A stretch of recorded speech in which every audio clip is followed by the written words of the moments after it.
তাহলে বন্ধুরা, তো আমি আবার চলে আসলাম। তো দেখো, আমি ঠান্ডা জল নিয়ে আর রসনার প্যাকেট নিয়ে বসে পড়েছি, গিলাস।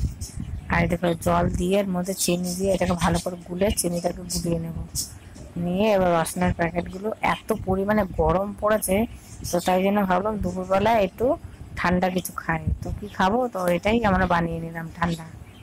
তো রসুনের প্যাকেটগুলোর মধ্যে কেটে কেটে দিয়ে, তো দেখো, তো এটাকে আমরা ভালো করে মিক্স করে নেব।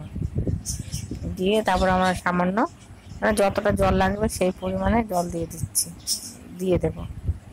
দিয়ে এটা ভালো করে গুলে গালে নিয়ে তারপর আমরা খাওয়া স্টার্ট করে দেবো।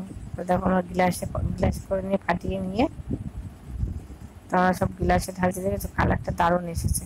তো ভালো লাগলে এরকম খেয়েও তোমরা, আর লাইক কমেন্ট শেয়ার সাবস্ক্রাইব করে দিও। Tata, bye bye.